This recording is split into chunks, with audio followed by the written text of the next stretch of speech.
once I find out, we could increase that order a little bit, maybe, when it will be too late. I'll take the blame for that.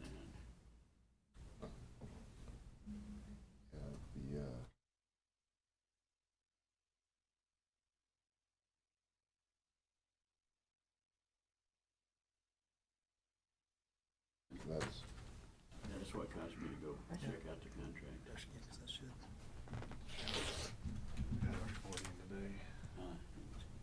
It woke up. What's that? Your computer woke up. Mine's okay. It's Chenille's that's broke. Okay, guys, we're Got facial recognition. It recognized it wasn't John, so it wasn't going to light up. there. You go, huh? Change it on John's stuff. We good? Yep. All right, looks like we're ready to go. We'd like to welcome everybody to our County Commission meeting this Monday, the 25th day of August, 2025. We're about 7 minutes after the hour. Appreciate Chanelle filling in for John this morning. He's out playing, so much needed vacation. We'll begin this morning with our Pledge of Allegiance. Well, actually, our prayer first by David Johnson, and following that, we'll be led in the pledge by George Colson.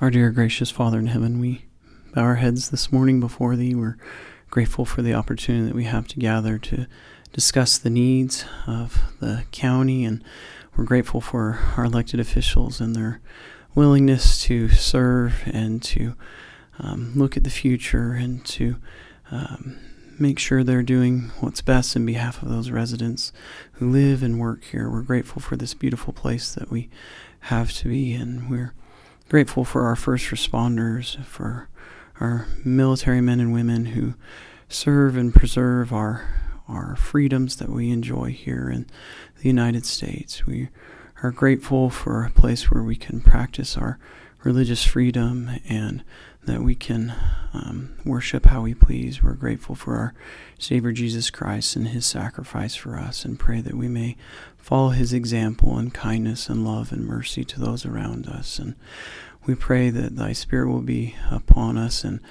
that Thou will bless our elected officials here as they review and they make decisions, and that they may be inspired to make those decisions that are best in Thy sight. And these things we pray and thank Thee for in the name of Jesus Christ. Amen. Amen.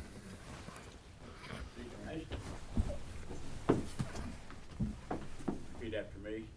I Pledge allegiance to the flag of the United States of America and to the republic for which it stands, one nation, under God, indivisible, with liberty and justice for all.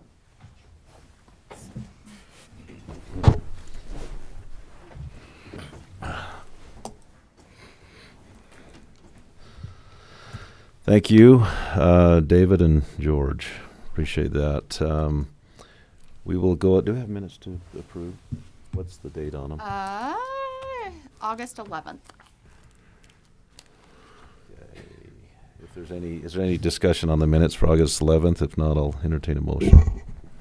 I was not present, so I will abstain from. I'll make a motion to approve minutes for August 11th. I'll second that. It's been moved and seconded. All in favor? Aye. Aye. Motion passes with Mike abstaining because he was absent. Now we need to approve the claims for payment from August 11th to August 24th, 2025. I'll move for approval of claims for payment from August 11th, 2025 to August 24th, 2025. Second that motion. Been moved and seconded. All in favor? Aye. Aye. Motion carries. Thank you. We'll go ahead with our departmental reports now, and we'll start with David Johnson with our Economic Development Department.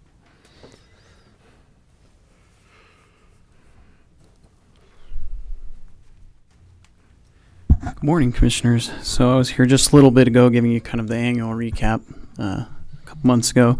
And so what I thought I'd do today is just kind of talk about most recent announcements, news, and things that are upcoming to have you be aware of. So recently we actually had a couple great news stories. One is about the Hive Plastics facility that's opening here soon in the Silver Hills Industrial. They'll be having their groundbreaking soon. I need to confirm the dates for that, but once I get confirmation, either they or I will send you the information so that you can attend not groundbreaking, but ribbon cutting for the official opening. Another good news story that we had was Utah Business Magazine. They did a feature all about Iron County, Utah Inland Port, and just the progress that we're making here. These news stories are awesome, and to be able to have these relationships with local reporters, and they are clearly seeing the momentum going on. In one of the upcoming things, I'll just kind of skip ahead, is both Danny Stewart and I were recently asked to go up to a conference in September where we're going to speak specifically on Southern Utah and specifically on Iron County to a group of professionals they basically do marketing for architects and engineers and developers, etc., where we're going to highlight why there's such a great hustle and bustle for the commercial side, the industrial side here in Iron County. So the word is out of all the things that are going on. The other weekend, I was out of town, but we had a very successful small business expo at the business or at Southwest Tech. I heard that they had a lot of attendees and a lot of vendors there to help our small businesses. By way of news, a few other things is Cedar City was recently, our Main Street was ranked in the top 100 best main streets in the entire country. So that's something that we're always proud of. You probably always hear the comment jokingly that it's like walking into a Hallmark movie when you walk down Cedar Main Street, especially during Christmas lighting and things like that. Both BZI and a small company called Back9, it's indoor golf simulator. It started in St. George, but the first franchisee for Back9 was actually in Cedar City. And now in 2.5 years, they have more than 250 locations across the country. And so both BZI and Back9 were marked in the top 50 fastest growing businesses in the state, and Back9 was actually ranked number 4, and BZI, I'm trying to remember where they were ranked. I don't remember their exact ranking, but they were in the top 50. In fact, when I saw the list, I immediately went to the list and I searched BZI because I knew they were going to be in that list. So we're seeing a lot of great progress there. I just recently presented to our Chamber of Commerce. They have their new chamber president, Tessa Douglas. If you don't already know her or haven't met her, encourage you to do so. We did an economic development update. Both Maria Twitchell, Danny Stewart, and myself all spoke on economic development as a whole. And obviously the three of us kind of covered the breadth of economic development. A few upcoming things. We have on September 9th, the American Pacific, not American Packaging, American Pacific expansion. That is a groundbreaking. Have each of you, do you know if you've received an invitation from them yet? You probably should have. I haven't seen anything. If you haven't seen anything, I will message them. When is it? It is on September 9th. It should be, I think it's at 11 a.m. Don't quote me. I'll forward that on to you. Or I'll have them forward it on to you, because in order to attend, you have to fill out a form because they're very specific because of the type of industry that they're in. They have to get certain approvals for access. So September Is this the 9th. company that does the food labeling? No, this is American We're gonna add Pacific. on, and I- This is Wacko. This is Wecco, yeah. Wecco. The artist formerly known as Wecco. So American Pacific. So they do the Oh, I thought you said American Packaging. I'm sorry. Yeah, I said not to be confused with American Packaging. So they'll be doing their groundbreaking for that expansion. That's $100 million capital investment to expand. I mean, that is significant investment. So we are excited for that.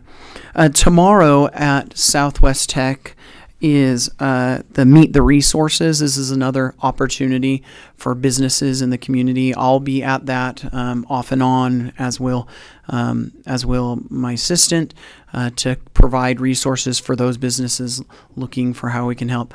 We get calls for everything. We get calls from large-scale manufacturers from Europe to mom and pop businesses who are struggling to figure out how to build their clientele. We really cover the whole vast variety of businesses. And so this Meet the Resources is an opportunity for a business of any size or sort to come chat with us and a lot of other resources here in Iron County to assist their businesses. Also upcoming in September, I'll be attending, I told you about that a presentation up north Danny and I will be doing to architects and engineers, kind of the marketing folks. I'll be attending the 47G, which is our Aerospace Defense and Advanced Manufacturing Association here in the state. I'm on the advisory board for that, so I'll be attending that. And then also that same week, all three things are occurring. There'll be an energy summit, a 2-day energy summit, considering the high interest constantly here in Iron County on energy.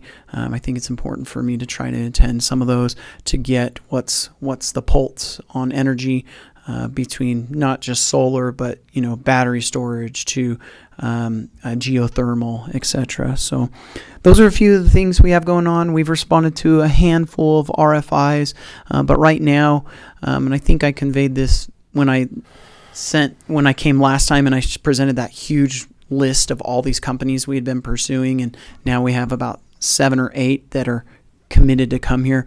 Right now, there'll be less.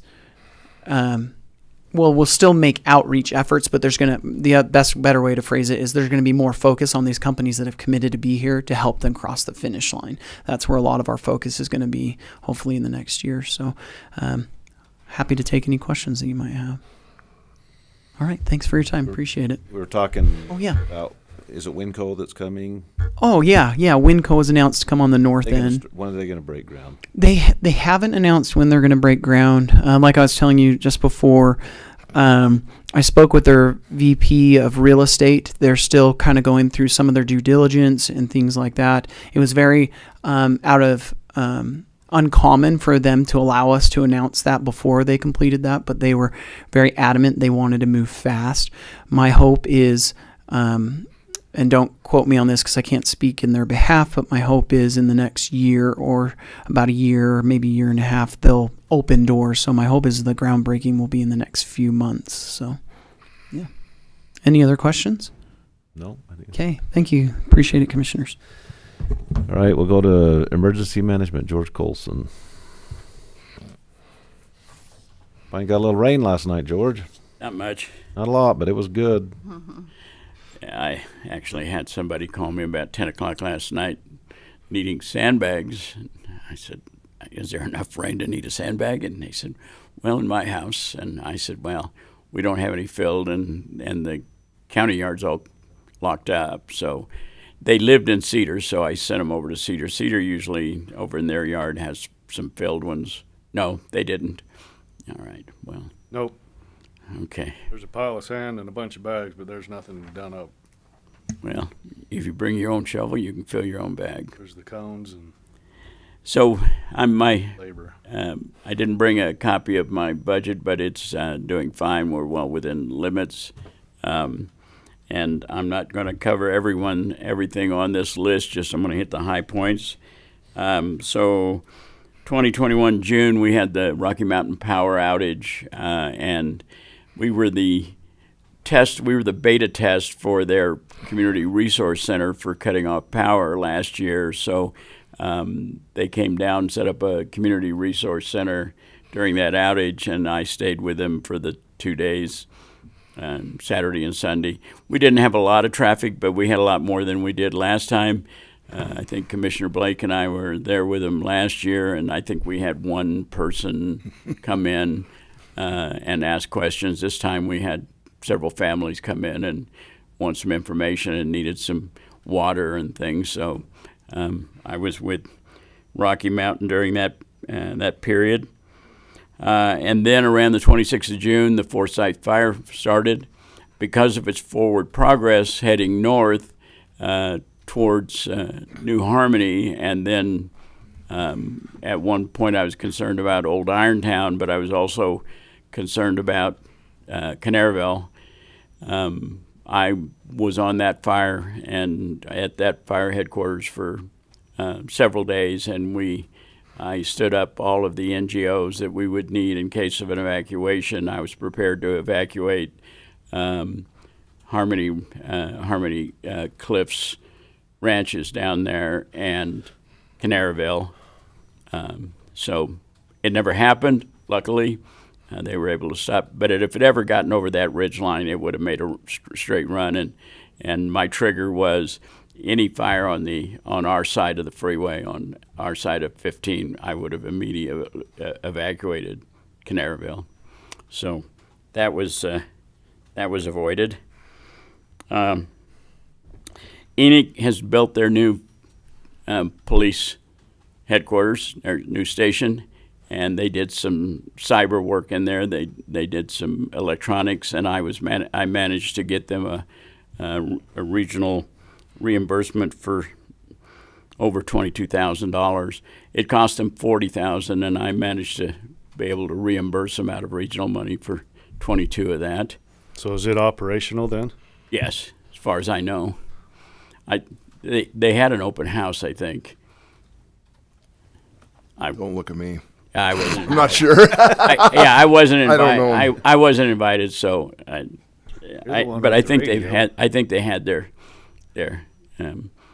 Although I did a walkthrough Okay. a couple of weeks ago, and it's pretty impressive. It's a lot of space. Anyway, I got that grant for them. I assisted Parowan in writing an emergency operation plan, which is called for by the legislature. Year before last, called for every political entity had to have an emergency operations plan. So I was able to help them do that. Then we had the consultants on the fire district come by, and I was able to set up meetings with all of the fire chiefs and drove them around and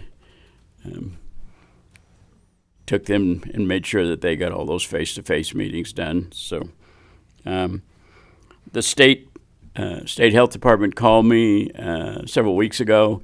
They got a couple of kits from the federal government. They're about $80,000 a piece to convert a school bus into an evacuation ambulance with cots, but it converts the entire bus into a huge ambulance. And they have one up in Salt Lake, and they were looking for another site, and they called me and wanted to know if Iron County was willing to host it. I said absolutely. I called the school district. They offered me a bus. They're getting some new buses in, so I'm going to get one of their old buses, and we'll convert that. It'll be staged here in Iron County, so we'll have about a 20 or 30 person ambulance here in case of a massive disaster. So It'll be like the old buses on MASH. That's what I was thinking. That's exactly. What I'm envisioning with the litters. a little more modern, a little more, Okay. yeah, a little more modern, but yeah, kind of. Yeah, it's they hang from there's a platform, there's a thing, and they hang from those. I worked on a grant for Parowan PD for about $40,000 to get new sidearms and new long guns for Parowan PD. We're still waiting on the results of that. That's from seizure money, state seizure money. So looking at that. I applied for, and we haven't got word yet on my EMPG grant, and about $36,000. That the emergency management performance grant it's almost to the point where they're moving the rural counties out, and it looks like the big cities and the big counties are going to start getting that money. They're laying so many different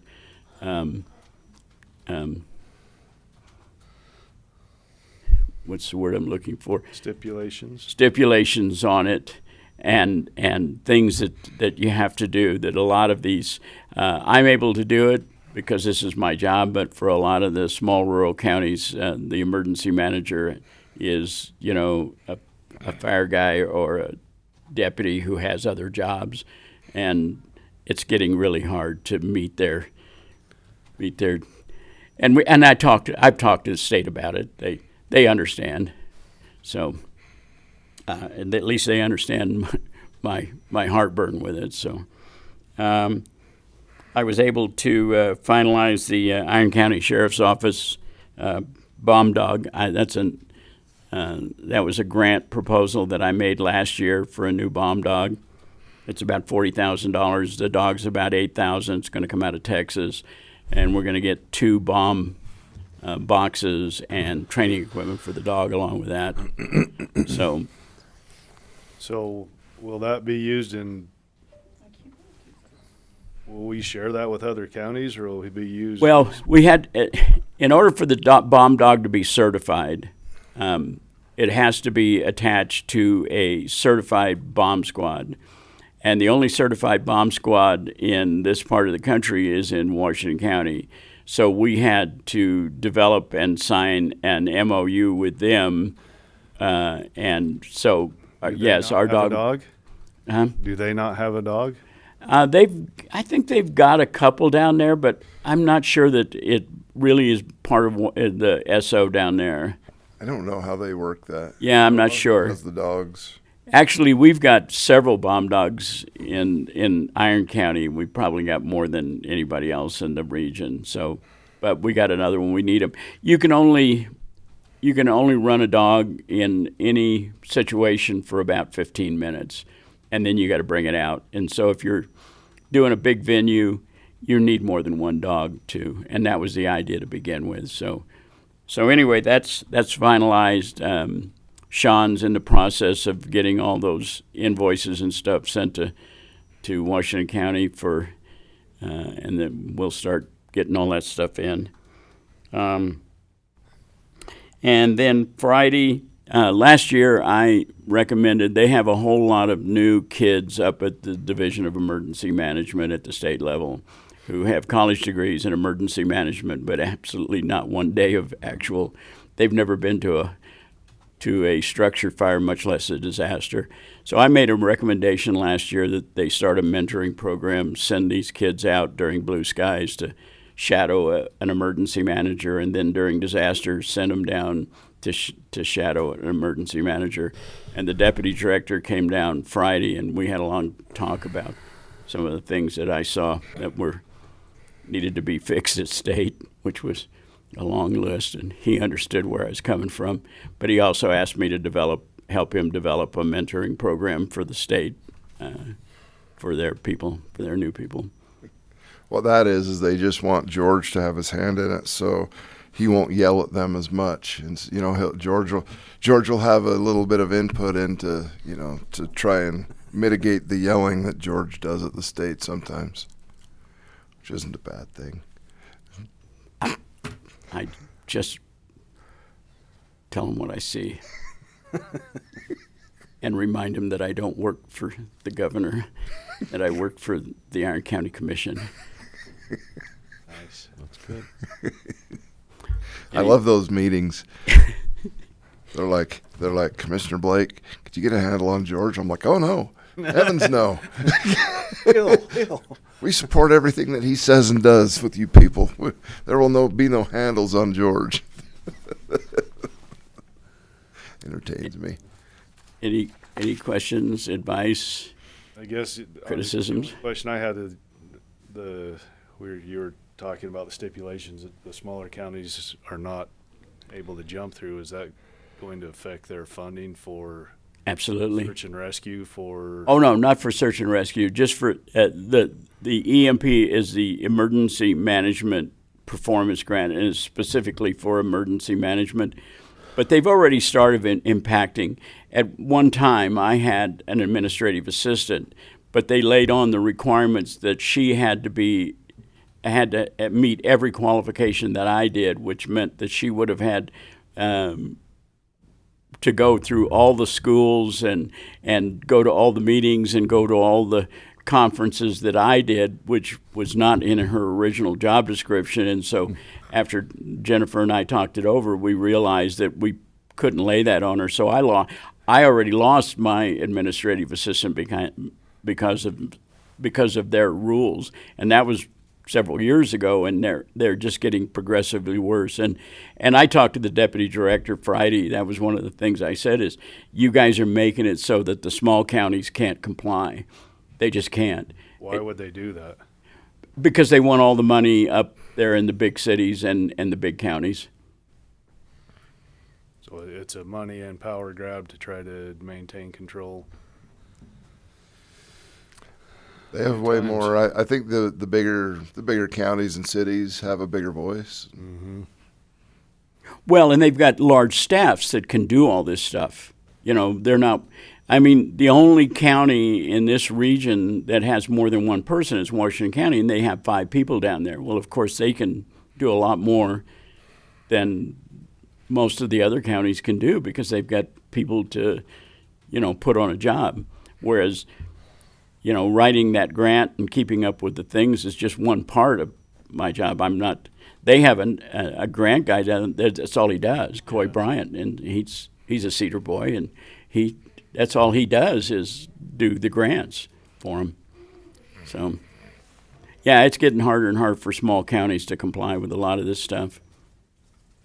And I'll take one more minute, but when the word came out that FEMA was going to back out of the direct assistance to the state's business during disasters, and someone said to me, well, that'll make your job easier. I said, how do you figure? And they said, well, the money will go to the state. And I said, obviously, you've never dealt with the state. They're as hard to get money out of as the feds are. The only difference is I can jump in my truck in 4 hours. I could be in front of somebody's desk.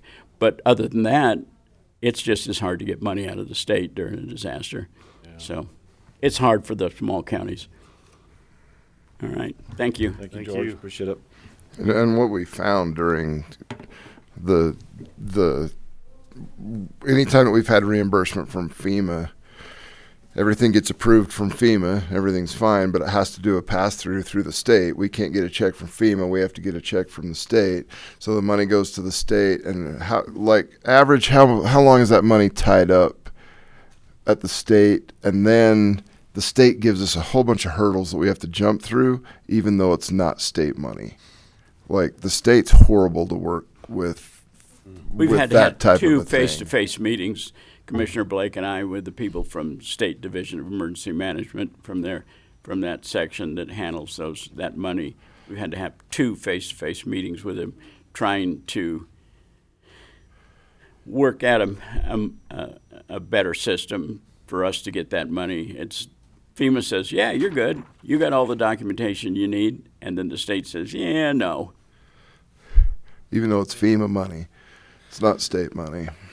So hopefully some of that has changed with the Doge effects that went on earlier. And I doubt it. well, that was on the federal side, not That's on on the the state federal side. side. Those are the state. Yeah, the state side, I assume, is still jacked up. But, those were interesting meetings. George did good, though. No one died.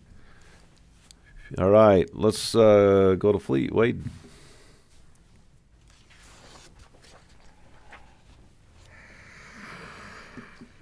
Good morning. Morning, Wade. Morning.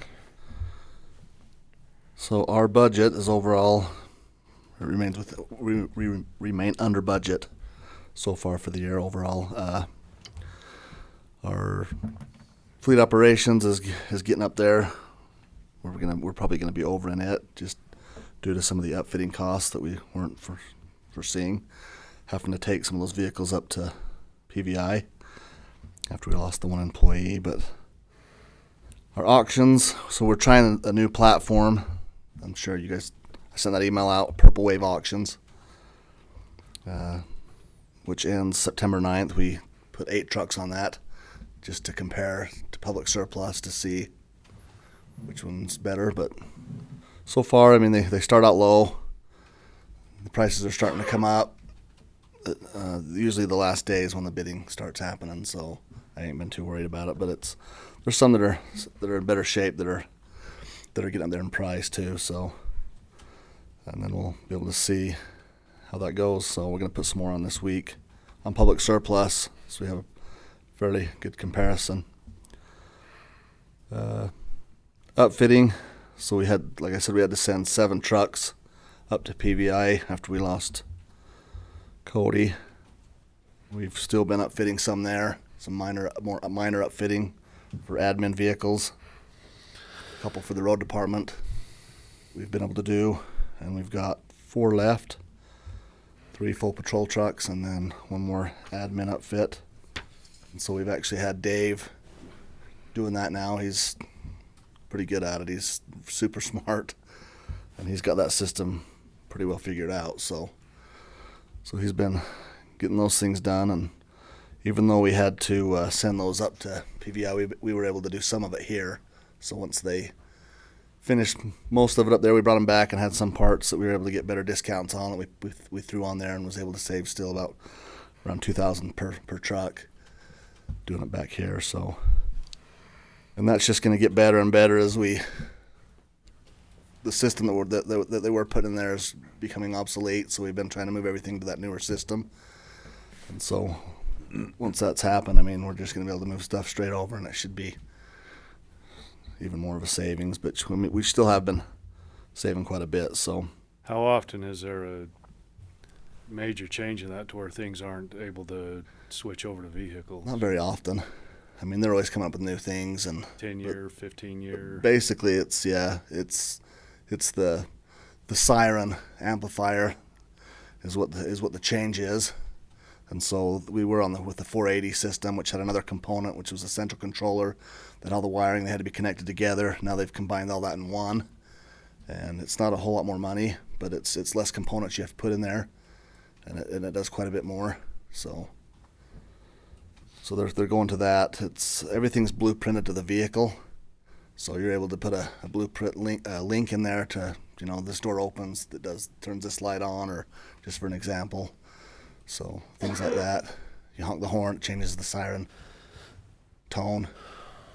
Put it in park, it puts it back to the regular horn. So that kind of stuff. So we were actually looking at, Ford has a kind of the same thing that they've implemented inside their vehicles, that you get them from the factory that way. We had 2 trucks from the road department that came with a wiring harness with 47 outputs. So you can actually tie it into the vehicle. You don't have to buy that extra equipment. You can just program it right in with Ford's program, right into the vehicle. And so we were kind of maybe looking at some of that with the sheriff's trucks to see if we can cut costs that way too. And we wouldn't have to have some of that stuff in there. We'd be able to use the screen. And so there's some things out there we're looking at. So maintenance, our routine maintenance stuff, everything's been about normal. We haven't seen any major breakdowns or anything like that. We've had a few of the Chevys that have had transmission issues. Solenoids have gone out. So our plan's working. They were all under warranty. We took them to dealerships, and it didn't cost us anything to get them fixed. So some of those trucks are burning oil. The rings were made in China, and they've had a lot of issues with those trucks burning oil. There's some models that have a recall on them. These ones don't. So we bought those in 23. So we're going to try. What brand are those trucks? Chevy Silverados, the custom trail bosses. We're going to try to get rid of those. So we've got 4 of them right now that we're going to strip and sell, and just try to, before there's a bigger issue with them. So. How many miles? How many miles was that? So around 30 to 40 we've been having issues with the transmissions. I mean, it's probably around 10 to 20 with the oil. But we've talked to GM, and they says it's within our spec. So It's been about 1 to 2 quarts per 5,000 miles. And These are deputy trucks, so we've Yeah. upfitted them and all that. So, yep. But we'll be able to take most of that stuff out of there and move it into another vehicle. So, we were able to do interviews last week and had 2 candidates that we were looking at. We actually just offered it to one this morning. So, we should be back fully staffed by the first of the next pay period. So 3 weeks, 2 or 3 weeks. So, and then we'll just keep doing our thing. Other than that, do you have any questions? I'm still working on Ron, trying to get something out of CO Building on the Ambers. It's just Okay. still pestering. I know she's chomping at the bit. She's got I'm gonna text him right now. funding and everything ready to go. She's like, so. Yeah. Okay. Okay, thank you, Wade. Thank you. Appreciate Thank it. you.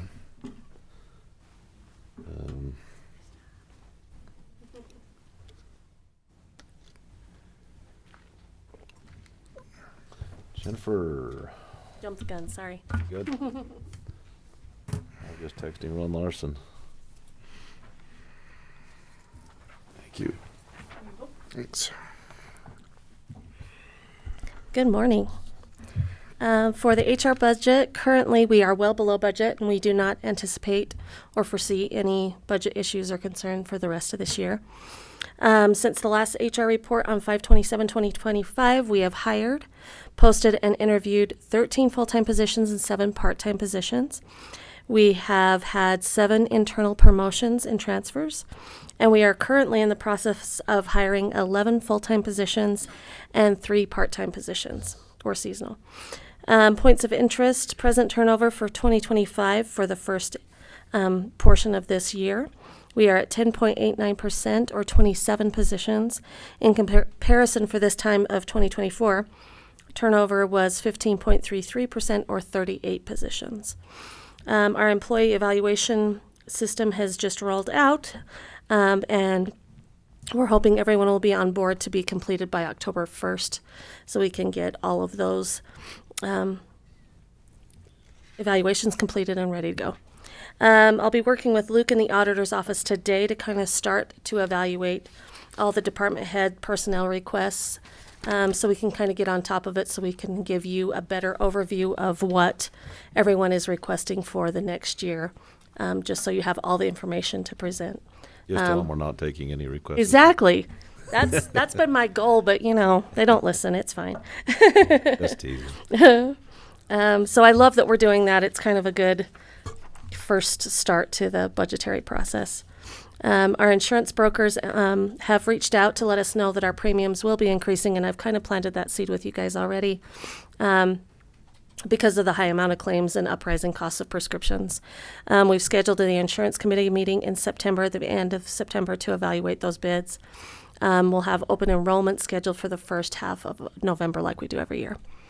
Workman's comp, EMOD for 2025, the good news is we're down 0.76%, which is even better than last year's 8.87%, which is even better news because it needs to be under 1% to lower our overall costs. Really It's good. amazing. I'm so happy. And we will be holding an accident review board hearing in October to finalize the open claims that we have for this year. We've had some milestone anniversaries since last quarter, celebrating 5 years, Sam Smith and Aaron Wadley in corrections, Scott Carter in the landfill, and Brandon Rowley in patrol. Celebrating 10 years, Susan Carter in the attorney's office, and Matthew Malakowski in corrections.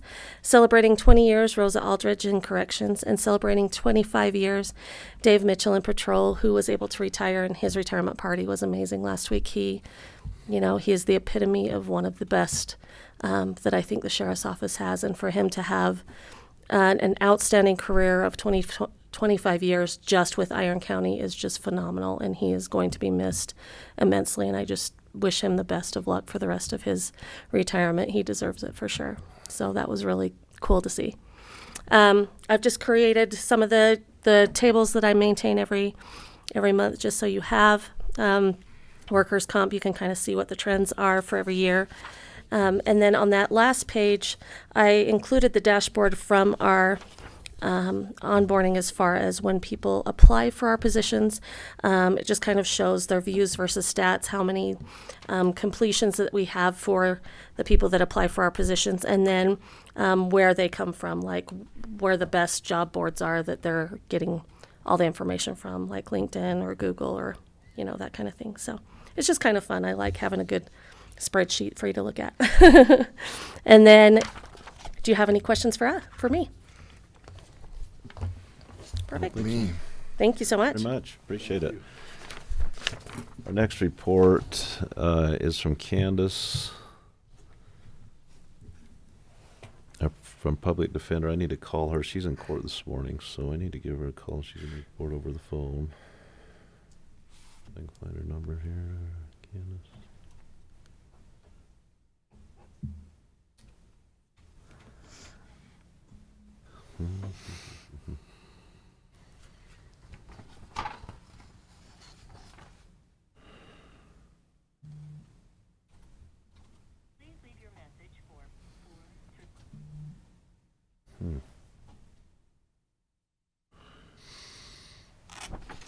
She's not answering.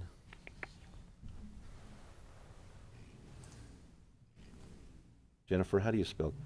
Am I spelling it wrong? I wonder. C-A-N? D-A-C-E. D-A-C-E. Maybe I'm misspelling it. Do you have her number? Hang on. C-A-N-D? A-C-E. A-C-E. Okay, I was misspelling it. I'm sorry. Let's see if I can get her here just a second. Welcome to Verizon Wireless. I've got 3 numbers for her here. Let me see which one. 55940. Let me see what this one does. I gotta get rid of a couple of these. 3 numbers and she's not at any of them. Huh? She probably is in court. Yeah. What was that number again? 5940? 5940. 590? 5940? 5940, yeah.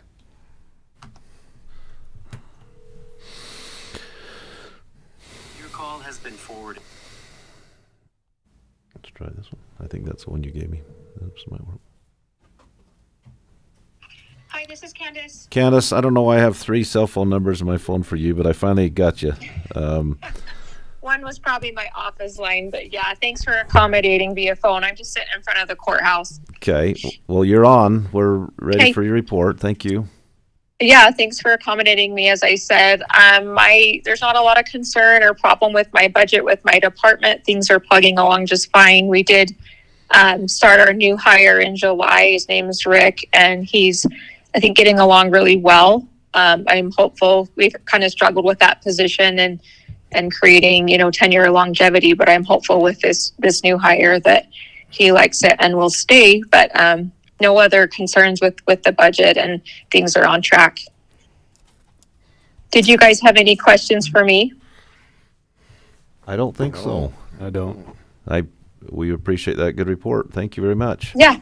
Okay. You All have right. Thanks, everyone. Thank you. You have a great day, Candace. Yep. Bye. We'll see you. All right, Commissioner Robinson, you want to go next?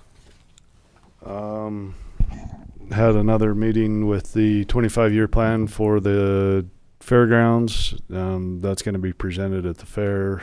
They're supposed to have a nice big picture of what we're looking toward, and so that'll be available at the fair this coming week, and that's really exciting to see that progress. Also had several meetings with the jail site. Do you want to go into that, or with the compaction? Probably. So You could. Would we have 3-4 meetings over the last 2 weeks at the jail site, and issues that are ongoing there, and continue working through that. The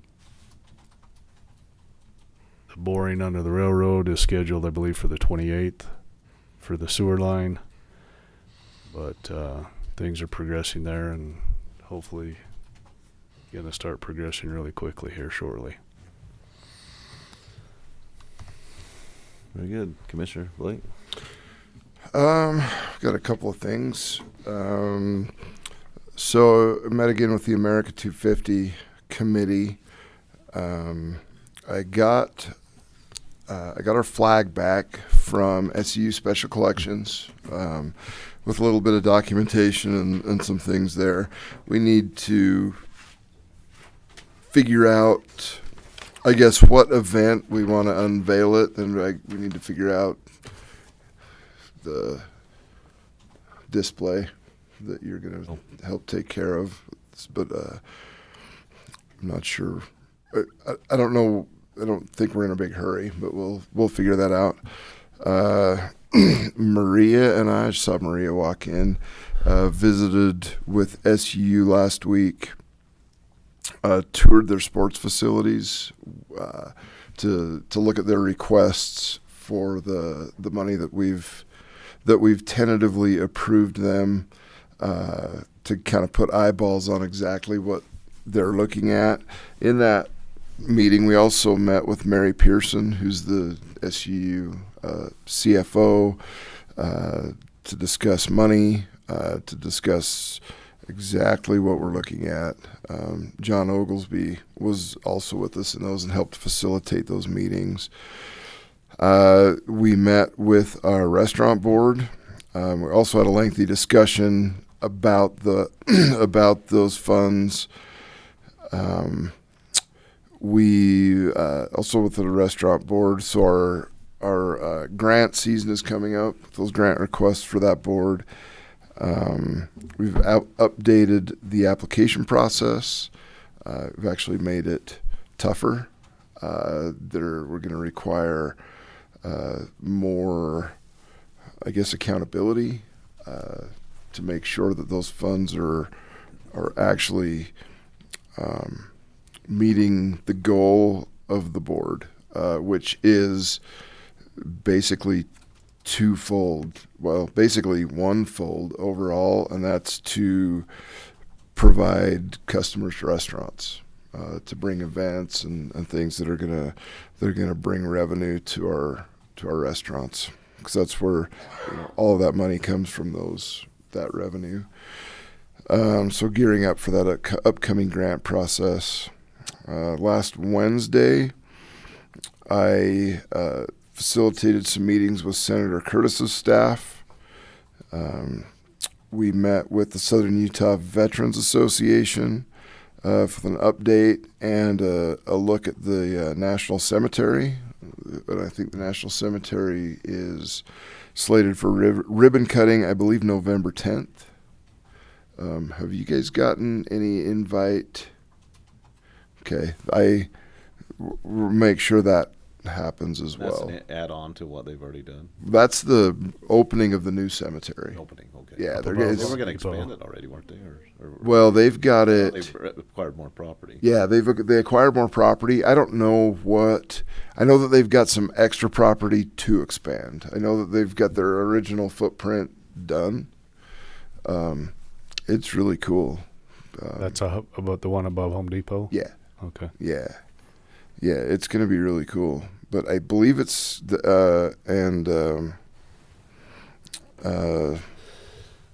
Chuck was going to make sure that we got those invites. But I believe that it's November 10th, off the top of my head. We met here at the Parowan Courthouse. Had our elected officials were invited, folks from Parowan, Paraguna, Bryan Head, to come and just kind of had an open forum with those staffers to talk about their issues and get updates from them. After we met here, we met with BZI and some of their management, talk about some of their issues.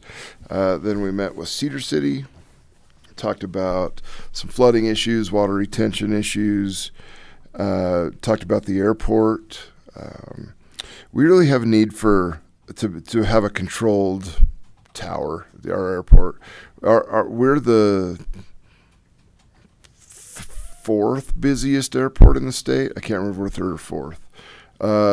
We don't have controlled airspace. We don't have an air traffic control tower, which is pretty dangerous. How do they do it without a tower? They don't. Like, it's just all they keep. Oh, an they all eye talk to each other or in the sky and just say, hey, I'm landing next? Or what? I don't know exactly how it works, but it's uncontrolled airspace, so we don't. So we've got our we've got commercial air service, we've got SUU, we've got fire, we've got private air service, all jockeying around the airport with uncontrolled airspace. So to get an air traffic control tower is a big deal, and it's a big lift, and we've been working on it for years, actually, with the airport board and with Cedar City, with the FAA. All the parties involved have been working on it for a long time.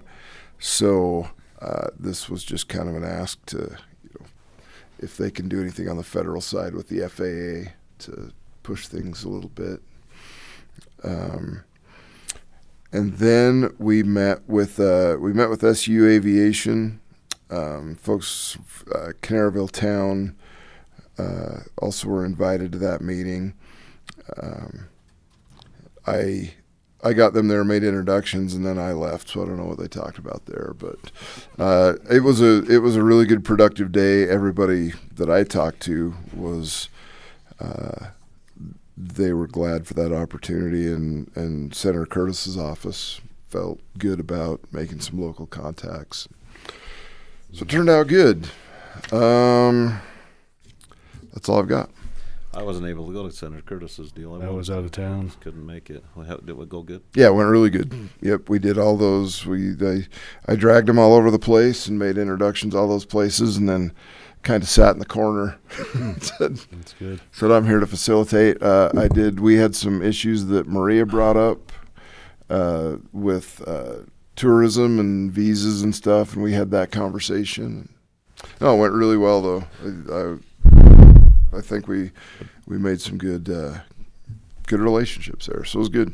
So the letter that, with my report, the letter that we put out as an Iron County Commission that we all signed regarding support of a 5-county resolution on fire and forest management,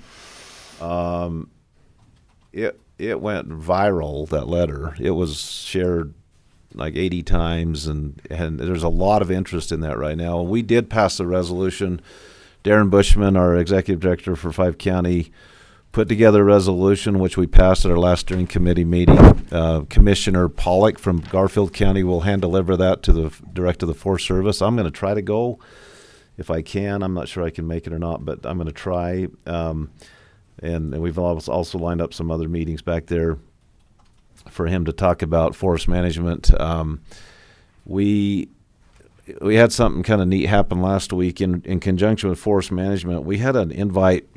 Chad Booth called me last Sunday, texted me out of the blue and just said, hey, give me a call. So I called him Sunday night, and he invited me to come with some other commissioners from some of the other 5 counties, some of our steering committee. It's just Jerry Taylor and I, Darren Bushman, and Dennis Blackburn from Wayne County. We ended up traveling over to, it's called the Range Valley Ranch. It's about 10,200 foot elevation. It's above East Carbon. If you go up that canyon, just past Sunnyside, up that canyon, really, really cool experience. But there's a guy up there named Mike Sapiris, and I probably butchered his last name, but he invited us up there. He's got a really unique place up there. He's got about 2,000 acre ranch. He's really passionate about forest management, and he's done a lot of testing on his own property, which has proven to the Forest Service that these techniques work. One of the things that they struggle with in the Forest Service is when they try to regrow aspen stands, when those saplings are coming up, the deer and elk absolutely love them, and they just eat them to the ground. And so what they've done, and they've proven works, is they take a dozer and they push a lot of the undergrowth up into windrows around these stands that they plant or try to cultivate and grow again. And these windrows make it hard for the wildlife to get through, in places so that it's proven because we saw it with our own eyes where the aspen were really doing well in those areas where they protected it. That's a technique he used. They've done some controlled burns on his ranch. They've reseeded, replanted. It was really a neat experience because he took us around his ranch and showed us, hey, this worked, this didn't, and so he's also started a company called what's the name of his company? It is 106 Reforestation. And they kind of specialize in wildlife mitigation, resource protection, habitat restoration, and aspen regeneration. And he's quite a wealthy individual, and he's kind of started this other company along with his other companies he owns. And what he does up here, when we got up there, the first thing they did is he's got a flagpole that is incredible. It's 106 feet high. It's the highest flagpole west of the Mississippi. Wow. And he asked us to help. He had about 4 hands there, and he asked us, Chad Booth, and then the 4 of us that were there, he asked us to help him raise this flag. And this flag is 80 by 40 by 80. So it's 3,200 square feet. It's bigger than most houses. Wow. And I posted the video on my Paul Cousins Facebook page if you want to watch it. It's really amazing. But we were, of course, we didn't want it to touch the ground, so we were pulling it out of this big container, and as the wind started catching it, it was literally lifting us off the ground. And anyway, we got it out of the box, and it's one of the most incredible experiences I've ever had. And to see that flag, and you'll have to watch the video. It's really amazing. But what they do is they have ceremonies. They have victims of PTSD veterans that come up there, and they work with them and help them heal. And they have seminars and different things and work with them. And they have that flag ceremony every time they come up. But it was a choice experience. But he showed us around his ranch. And then on the way down, at the end of the day, we actually had lunch in his lodge up there, and then he called an expert back east that was like analyzing the Monroe fire and maybe what worked and what didn't, and they're going to analyze and go through that and try to work with the Forest Service on some techniques that work and some that don't. And so we did all that, and then we came down the mountain. On our way down, there's a quarry about halfway down. It's interesting because it's called natural asphalt, and with the oils that are in the earth, in the sand, it's in rock form. But once you heat that up, it becomes asphalt. And if they were to he said if they were to excavate that, they would have enough asphalt to pave a 60-foot road around the earth 3 times. There's a lot of it up there. And I don't know how they'd ever use it or process it, but anyway, it was very interesting. And then we went down into Wellington, and he's creating a biochar machine, and this is a portable machine that fits on a 40-foot flatbed, and they put baskets of forest waste, logs, whatever, and they put it in this biochar machine, and it heats it up to about 960 degrees, and it basically turns the material to charcoal. It's biochar. And they use it for fertilizer. They use it for there's a lot of uses for it, and they also get carbon credits because it eliminates the carbon process through burning and things. So it doesn't burn it, but it turns it to charcoal while it's in this container. And then when they pull it out, they can bury it. It retains water. Really an interesting process. But they're going to be taking that up to his ranch when it's complete. It's nearly complete. And doing some of this they'll make a lot of these and have them in areas in the forest where they can put materials in and turn it into biochar. And it was really a fascinating process. But he's very passionate. And the neat thing about this is he's creating this company for this forest management and the biochar machine and things. And he's going to give that to the veterans that he works with, and they're going to run the company. So it gives them a job, gives them a purpose, and really a neat individual, and it was a great experience. There's Anne Marie, I'm glad you're here. Frank Nichols stopped by last week with a paper, and I'm sure you've talked to this gentleman that wants to expand the shooting range to the west. Frank Nichols is working with him. He wants to do a big deal out there. Frank was excited about it. Frank's willing to help him with some property. Frank's question can they legally go through our property? I talked to Ken. Ken Carpenter said he was okay with it as long as they fenced off his area so that people couldn't go in and vandalize it. So it is a RS 2477 road, so legally I think, according to Rich Wilson, I think it is a legal road that they can access. I know that it might not be anyway. I wanted to talk to you about that. But Ken was a little bit concerned, but he said if they were willing to fence off his area where they do the shooting for the deputies and that, so people can't go. They spend a lot of money, fixing that up, and they don't want people in there shooting their targets up and different things, silhouettes. So that's something that Frank came to and talked to me about. So may want to visit about that.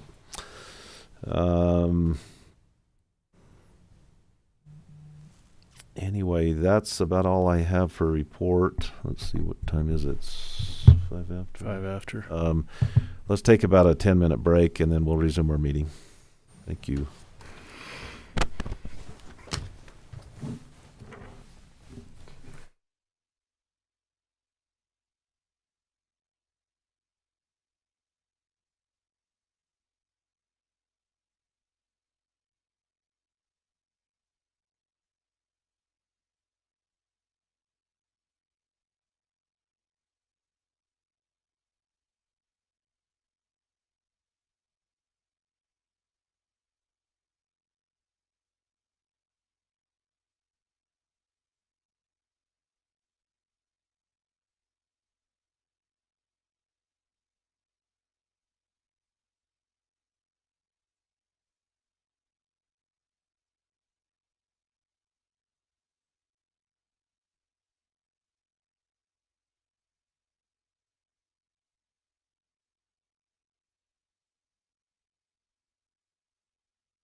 I think we're good.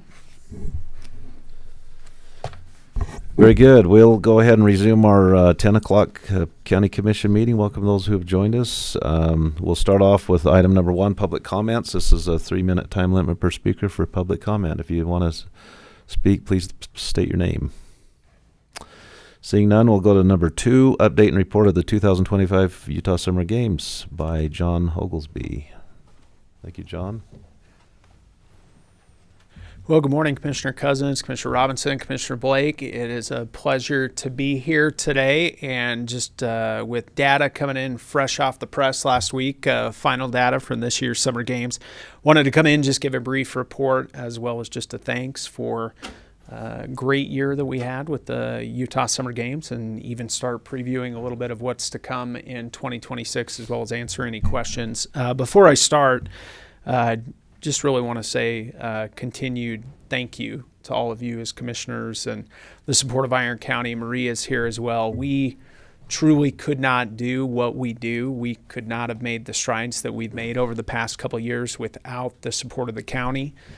Through Visit Cedar City Bryan Head, it's really been an incredible story of love, of investment, of continued support that I think has been able to lead to a lot of positive things for the county. And again, I'm tremendously grateful to Maria for her support, but also tremendously grateful to her being a tremendous steward for the county in ensuring that the interests of lodgers and restaurant owners, as well as everyday citizens, is represented in terms of the decisions we're making with the games.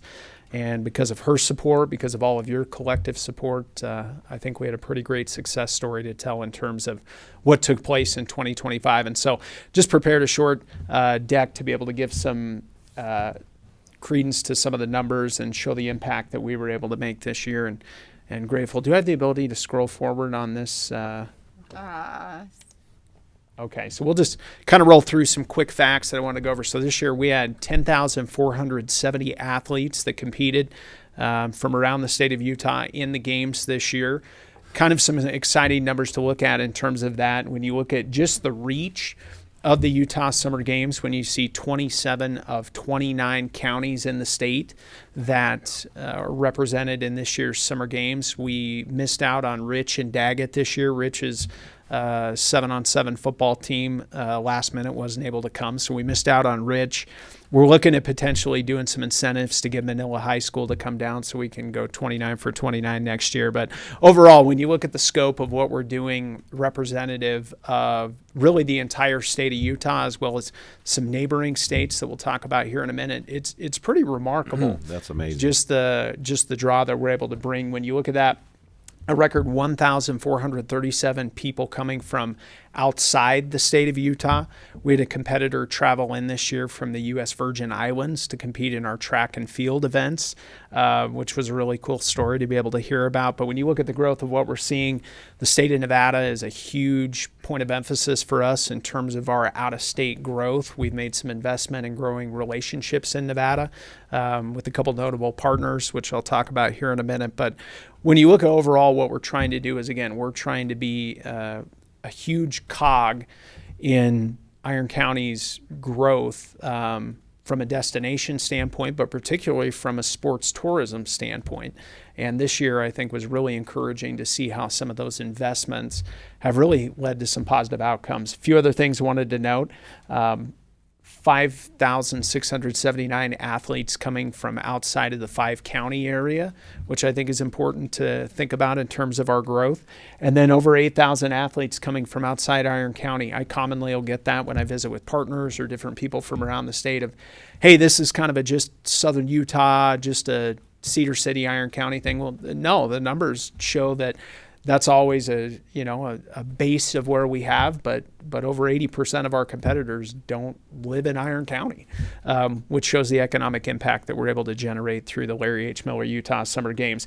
I think one other note, and Maria has played a large role in helping us really get some motivation in these pieces, is the games for so long were really just kind of this property that, outside of a couple events here and there, took place in early June. You now look, we have major events taking place basically from Memorial Day to the 4th of July, with other events taking place throughout the calendar year.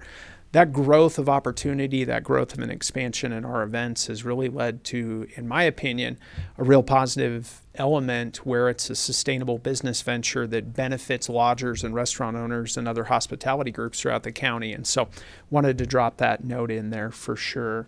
We'll move on to the next slide here and just go over a couple other items that I think I want to talk about the Special Olympics Utah partnership really quick. I know Visit Cedar City Brian Head was able to have a large role in that, as well as a large exposure role at that event. I know some of the commissioners were able to get involved. The Special Olympics Utah partnership, I think, is the type of example of an evergreen partnership that we're really trying to go to. If you look at the success we had just in and of ourselves with the Utah Summer Games. And then on top of that, the Special Olympics Utah athlete participant count isn't included in our numbers. So then you add an additional 500 athletes that we're able to put on top of that, plus their supporters, plus their families who are coming into town. This year's Special Olympics Utah events took place the weekend after Memorial Day. And again, it just cumulatively adds to the type of impact and growth that we're seeing. We're really excited about the future development of the Special Olympics Utah partnership. They've already requested us for space for an additional 100 athletes to be in the SUU dorms this year. Because of some space constraints we have there, that then spills into our lodging community and all of their supporters. So I think when you look right there at already year over year, a 20% growth that they're requesting, that's a positive thing, and we're excited. They're excited to host some other events throughout the year on the SUU campus, bringing in some Special Olympics Nevada athletes as well to do a cross-border war type setup in 3-on-3 basketball. And so anyway, Special Olympics Utah, we're tremendously bullish as we are 1 year of a 3-year deal, and already we're in discussions for an extension of that 3-year term to be much longer in that partnership. Want to talk as well for a minute about the Las Vegas Raiders partnership, which I think really added a great deal to our opening ceremony events for the games, but I think it added a great deal to the games in general. As we get into the football space, when you see year one right out of the chutes, we had 21 7-on-7 football teams that participated in the first year of having that in the summer games, with some of those being out-of-state teams as well. So many positive things to talk about with this partnership. I think the visibility that the games received, that SUU received, that I think the entire county received because of the Raiders being part of that. I think their investment in our football events, both on the 7-on-7 side as well as the girls' flag football side, I think it, again, is a tremendous example of the type of people that we're trying to work with to grow not only the games, but I think the impression that people have of the county in general.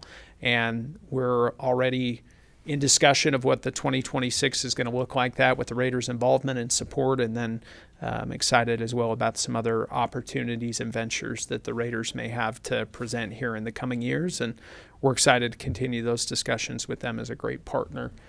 Pushing forward, wanted to just give a highlight of a few of our top sports.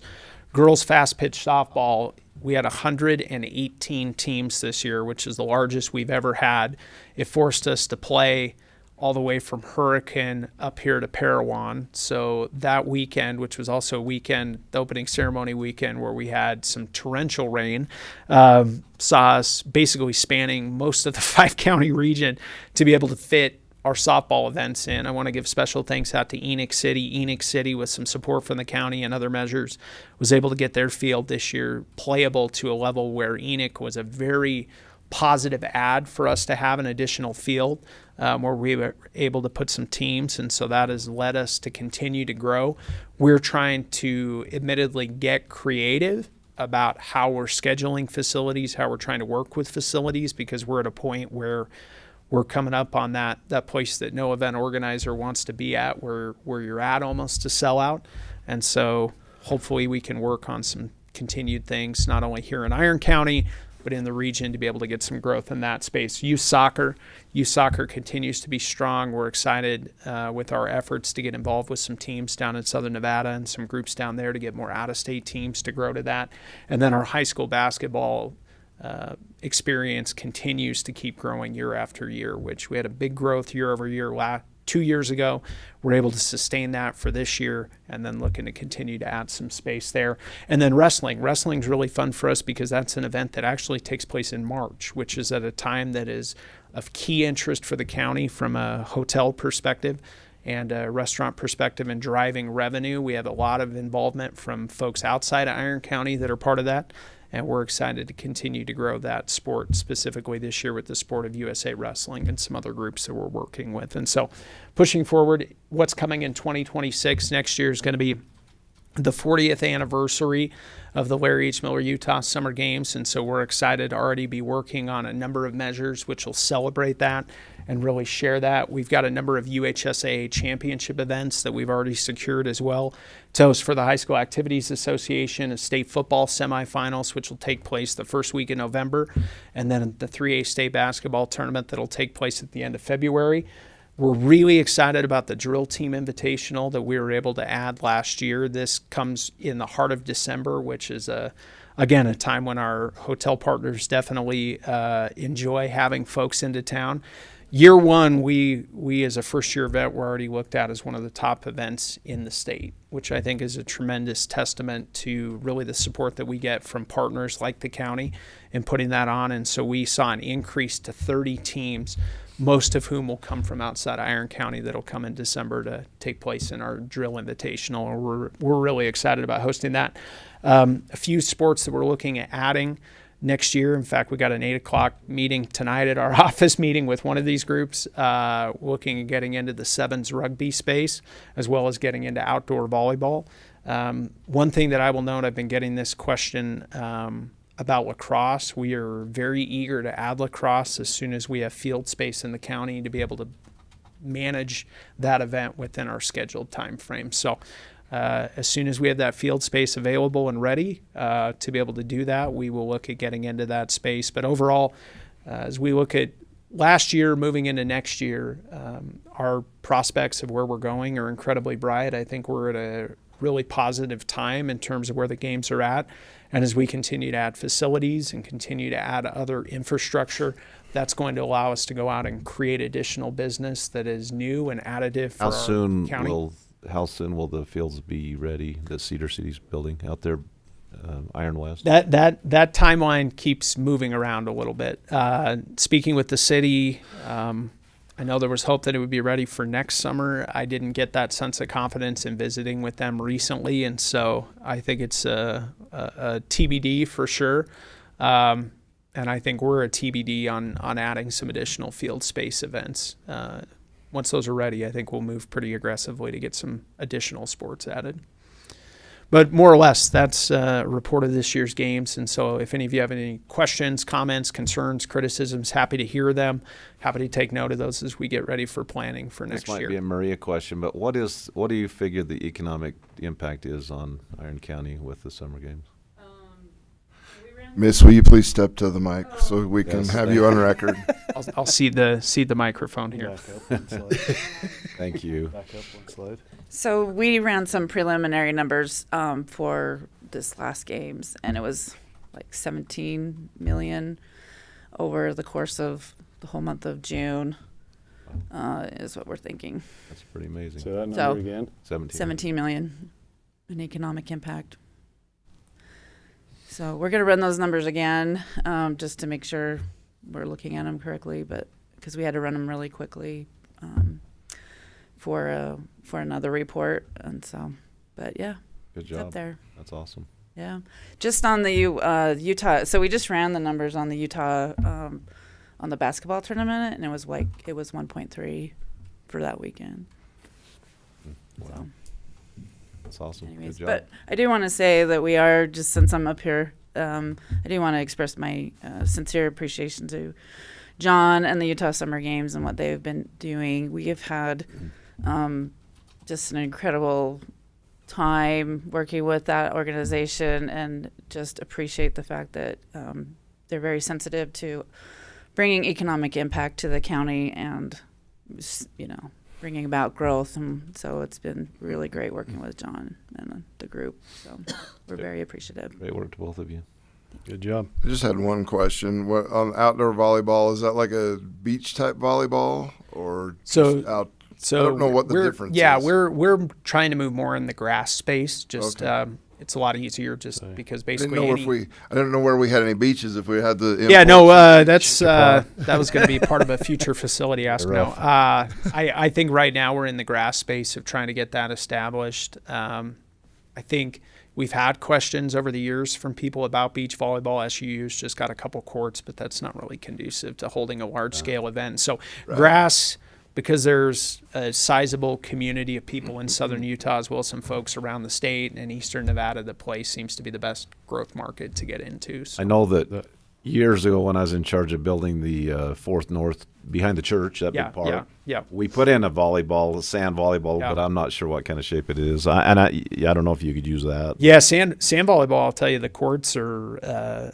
they're hard to maintain, and the clientele is it's not just any type of sand you can throw in there to play. Exactly. It's the wind blows it out, and I think the specifications for the type of sand and stuff you need to use is most beaches aren't even technically eligible to be used for beach volleyball. Wow. Because of how fine the sand. So anyways, that's getting in the weeds on that, no pun intended, but we're excited. The grass was a venue, or I played in the grass volleyball tournament in 91 or 92. So my big question that I have for you, Commissioner Robinson, are you going to play in the 2026? Absolutely. Okay, there we go. So we've got one registration for a team right there, which is Cowboys. always good to know for me and my job of making sure we got customers. So Yeah.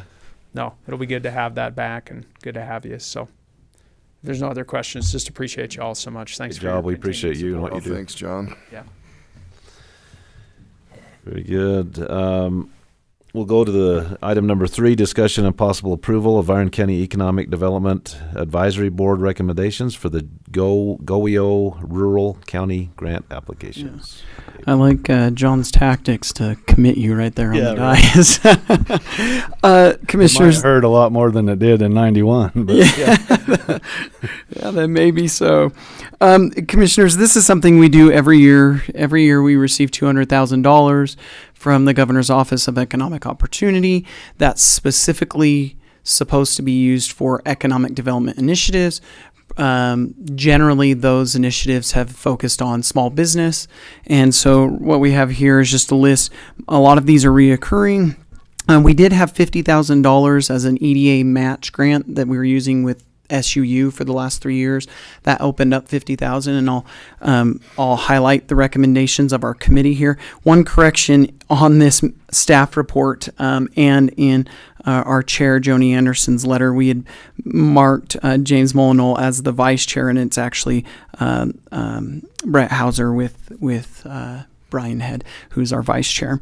But I'll just run through these real quick, see if you have any questions.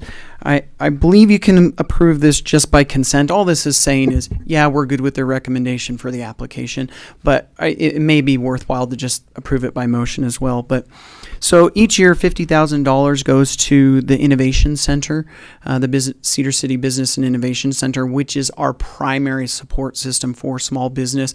In fact, a lot of those small business requests that I get in my office, I tell them, we help fund the Small Business Center to provide you more one-on-one resources. The $2,000 is for the Women in Business Conference, just to support their conference. That's something new this year, or at least our allocation. That's those sponsorship dollars.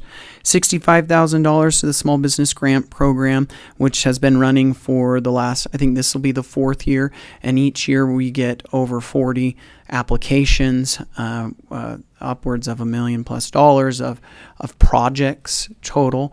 And so the small amount that we can contribute, for example, Fire and Smoke opened right there off of Main Street, and it's their 2nd location in the county, and that made a significant difference for them to be able to open that 2nd location. And then we've got a variety of small manufacturers to bakers to you name it, that have benefited from that grant. The Facade Sign and Tenant Program is a program to just improve signage and things like that, the outward facing on our main streets like Cedar Main Street, Parowan Main Street. The Beautification Grant Program, this is new. My assistant, Tricia Harris, recommended this.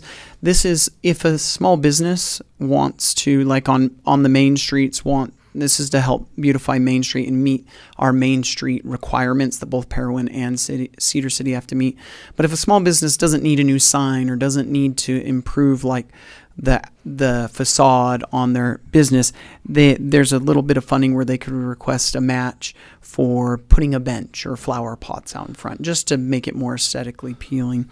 Then the Main Street, Cedar City Main Street program, Main Street Parowan program, both those programs have requirements for us to maintain our national Main Street status, and that funding is simply to allocate to help go towards some of those requirements. Placer AI is a software that myself and the Office of Tourism, or the Bureau of Tourism is what you go by. Anyways, we use this software to identify like participants at the summer games or at our events, to identify shopping habits, to help then not only help us know how to grow our events, but also to help me recruit businesses. And we talked about Winco earlier. Some of this data is crucial in saying, okay, here's what we have coming in. So for example, in a population that we have here in the county, 65,000, well, Costco wants 110,000 population in 5 mile radius. But I'm able to show with Placer AI data that we're the number 1 grossing Walmart in the state and the number 2 for visitations in the state. I'm able to show how we get that, and it doesn't meet your stereotypical market analysis. So that software, my committee said, well, you're paying for that just out of your budget. Why not allocate some of this grant funding to just pay for that? And that frees up your budget for the community outreach and some of these other recruitment needs that we have. The Economic Development and Tourism podcast, which was wildly successful, it not only in helping inform potential recruitments, but locally. One of the hard things, and you guys know this about economic development, is we can't always talk about what we're doing. But what this does is it helps us promote our existing businesses, and it helps with retention of our existing businesses, and then it helps those businesses looking to come here to say, oh, this is a community that supports our local businesses. We've had everything from our major manufacturers to our small historic downtown buildings to Mindy Benson from SUU. We've had John Oglesby. We've had a variety. It's a way for the community to feel better informed about what's going on in our economic development efforts. The next couple things, advertising on buses. So in partnership with Bryan Head Tourism Office, Cedar City, we have the Cedar City CATS buses, right? And a lot of people, their impression of that, and this was my thought, or this is what I thought it was when I first moved here. I thought they were buses for assisted living when they were going around town. And so one of the things that we've talked about is let's fully wrap those buses with all the beautiful tourism, like Red Rock, skiing, those sorts of things, so people know this is an actual public transportation system. And Cedar City has been doing a study for their bus transportation. And so my office, this grant, Bryan Head, and tourism, we're all going to put in together, and this is a portion from that grant to go toward wrapping all those buses and better promoting that it's a public transportation system. So these next couple were requests from local entities that deal with economic development. So the Iron County, or the Iron Leaders Academy sponsorship. So that is a leadership program amongst businesses and other community leaders, and there's a cost associated with that. And this $4,000 helps provide some of the sponsorship to cover some of those costs. The Cedar City Chamber of Commerce, as you know, they have a new president and CEO. Some of the financials with the Chamber of Commerce were behind. And they needed, and they've had a lot of staff turnover the last year or so. And so what they needed was assistance to be able to get a new events person. And then the idea is that this is 1 year time to assist them with the events person. And then as they get the events things rolling better, it'll be self-funded like it has been in the past. But this is helping them get back on track. And then Future Ready, I'm not sure if you're familiar with the Future Ready program.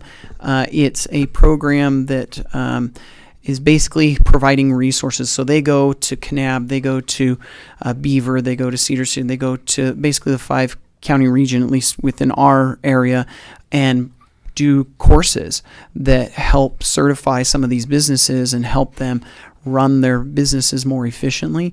And it has proven very successful. It's a partnership with some of the universities, and so they were requesting $6,000 to kind of help support that program. I will leave that there and just say that this is reviewed by our committee, and these were their recommendations on how to use continuing funds, as well as that $50,000 OPUP, how to allocate those funds. So I'll leave room for any questions, or if not, I guess I'll look for a motion. Any questions? No. I sit on that committee. I'm familiar with everything he said. It's all true. Hallelujah. Hallelujah. Thanks, Mike. Okay. All right. Commissioner Blake. Motion. Make a motion to approve the Iron County Economic Development Advisory Board recommendations for the GOEO Rural County Grant applications. Second. Been moved and seconded. All in favor? Aye. Aye. Motion carries. All right, commission members, thank you. Appreciate it. Thanks. We'll go to number 5. Number 4 has been nixed. We'll go to 5, discussion and possible approval for an economic development administration disaster supplement grant, U.S. Department of Commerce, U.S. Economic Development Administration, year 2025. Is Rich? I texted him and I haven't heard back. I haven't seen him walk by. Do you No. know anything about that? Let's hold off on 5 and go to 6 because I've already signed 6, so that's more of ratification, discussion, and possible approval of a right-of-way and easement grant with Questar Gas Company, DBA, Enbridge Gas, Utah. So we worked out the details. We went back and forth with some language. Rich felt comfortable. I felt comfortable. That's 27 feet in the ground. Our main thing is we wanted, if there was ever, we didn't want to have to call them to go work on our own ditch if there was a flooding emergency. Yeah. And we got that ironed out. Oh, good. So I think we're good to go. So we just need to ratify that because I've already signed it. So Great. So I'll entertain a motion to ratify that. Is that correct? Yes, Yep. and I didn't realize it was a ratification until Thursday after. Oh. So He just came and we just signed it. It was just a no-brainer. So is that okay if we just change that to ratification? Okay. So All I'll right. entertain a motion. I'll move for approval of ratification of a right-of-way and easement grant with Questar Gas Company, DBA, Enbridge Gas, Utah. Second that motion. Been moved and seconded. All in favor? Aye. Aye. And they're just, if you turn there left off of 56 on Westview, you can see they're roaring to go there. So. Pipe laid out on the ground right now, ready to. Hey Siri, call Rich Wilson, engineer. Mike, you want to go 7? Discussion and possible approval on resolution 2025-7. Jonathan with the. Commissioner Cousins, I'm sorry this is really out of the ordinary, but there was one part on my item that I forgot to mention. Oh, okay. Do you want me to wait a second, or? Commissioner. David. Rich, Sorry. one sec, just stay there. Rich, hey, we're in commission meeting. We just ratified number 6, which was that approval, right-of-way approval I signed. So we ratified that. Yes. But you had number 5, the discussion and possible approval for an Economic Development Administration disaster supplement grant, U.S. Department of Commerce, you want to address that over the mic now, or Wait. Didn't Cedar City send anybody? no? No.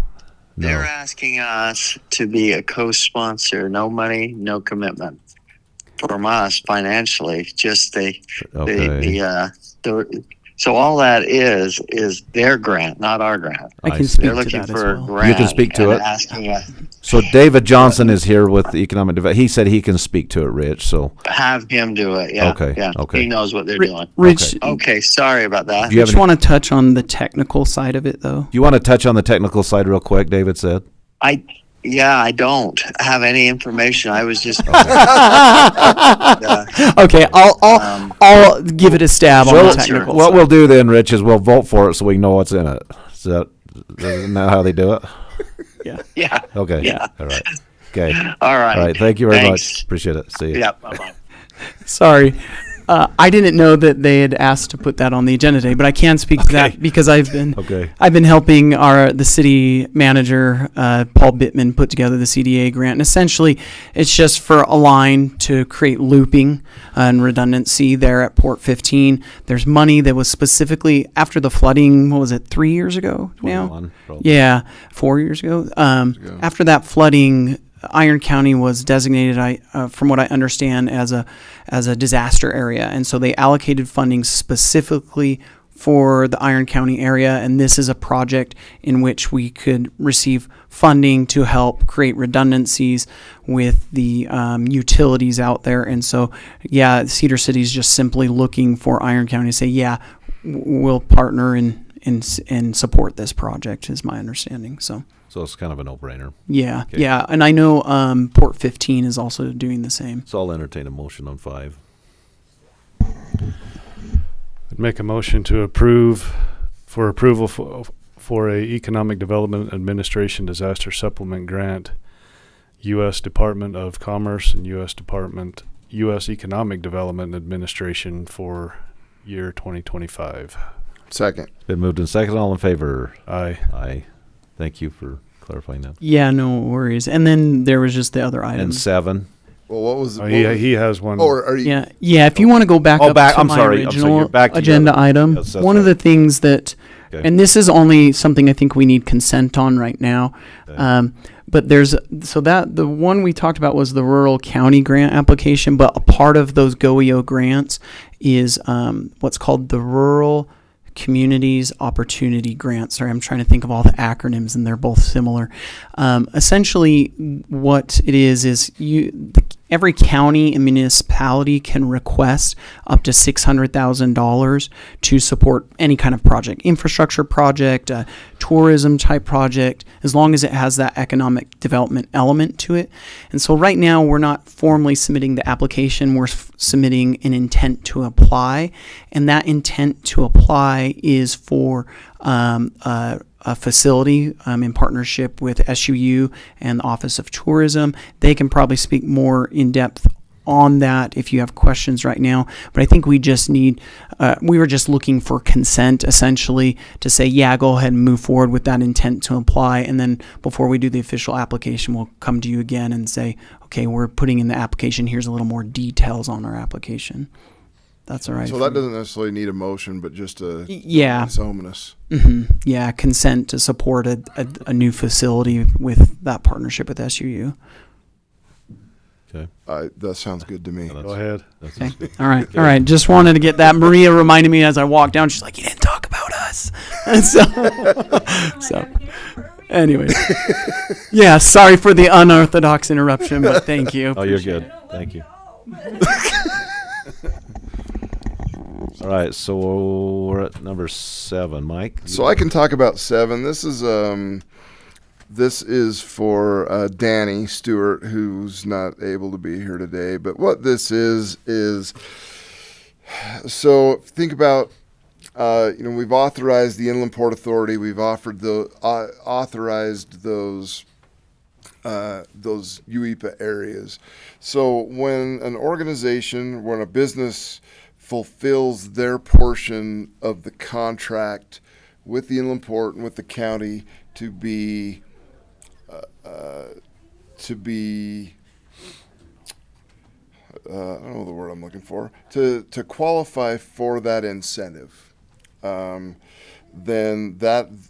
there's actually a trigger date that we need to approve by resolution, just to make sure that basically we say that these guys have met their obligations, and so we need to do a trigger to have that so that they can receive those incentives.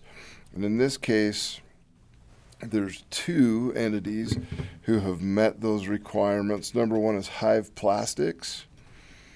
Hive Plastics is in the Silver Hills Industrial Minor Subdivision, and they have met those requirements to trigger those incentives. The other one is Nautilus One, and they are in Lot 31 of the BZI Innovation Park.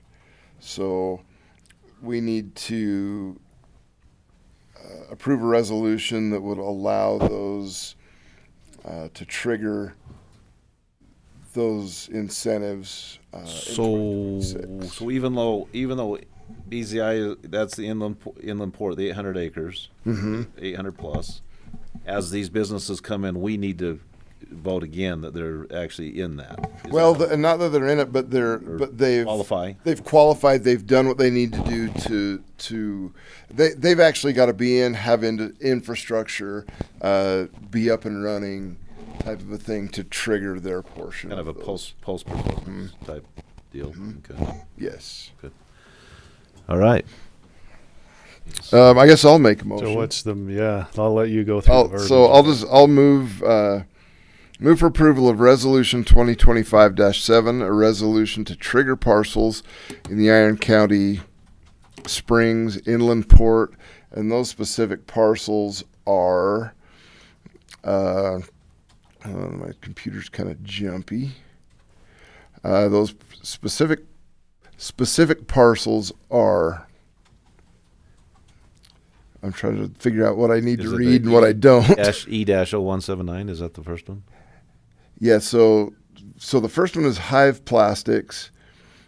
I'm just going to read it, what it says right here. File number 16664-00001, tax ID number E-179-0009. Okay. And a bunch of, and then 4 more zeros. And then E-0182-0001-4 more zeros. And tax account number 0498312. And that's in the Silver Hills Industrial Minor Subdivision for Hive Plastics. The second one being Nautilus 1 with a tax ID number of E-0174-0031-00AM. Tax account number 0503303. And this is lot 31 of the BZI Innovation Park. Okay. That there was just on the first one on Hive Plastics, it was you missed a zero. I don't know if it matters. E-0179. Okay. But I don't know if it matters. But. He added a few too, I think. I could have. There's a lot of zeros. Yeah. I'd second that motion. You'll verify that. We're good. Straighten us out. It's been moved and second. All in favor? Aye. Aye. Thank you. All right, personnel.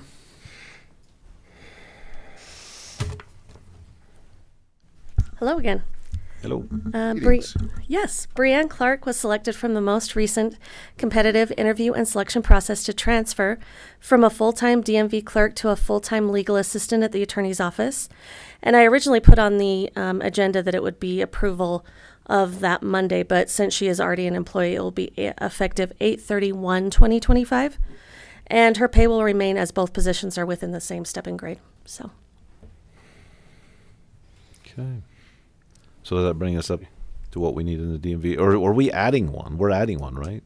We just hired from our last pool to replace Brianne. Okay. And that will be on the next agenda. We'll have the same amount. We'll be. Are we we should looking be to okay. possibly add another since they're I so think busy? that's going to be requested for the 2026 year. Okay. But as of right now, that feeling of Brianne's spot should make us back to where we need to Because be. they're absolutely slammed. Always. So. Yeah. They do such a good job there. They do. Okay. Good. You ready? Yep. Make a motion to approve the transfer of Brianne Clark from full-time Cedar City DMV technician to a full-time legal assistant beginning 8/31/2025. Second. Been moved and second. All in favor? Aye. Aye. Perfect. Thank you. Thank you. Is there any county boards or? I don't think there's a closed session or anything, is I there? don't have anything. I don't have anything. I don't got nothing. Right. Okay. Right. The chair will declare this meeting adjourned. Thank you very much. 10:55. That's amazing. 59. Sorry. Oh, I have. Yeah. Hey, Dave. Dave, can you wait just a sec? Let's go back here for a minute.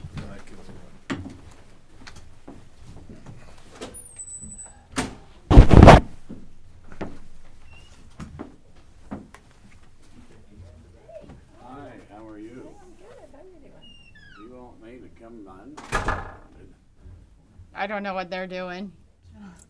He needs to sign this when he comes back. Hopefully he'll remember. I've got to. You know how it works. Yeah. Howdy, Jen. Oh my gosh, how are you? I'm well. How are you? You know, I'm falling apart, but it's fine. Let me say, I'm so much better than last. I think I done this wrong, Jared. Really? Are you done now? Yeah. Okay, I'll go kill it. Okay, I'm not thanks. sure how you do it from there. So true. Very true. I told him to come and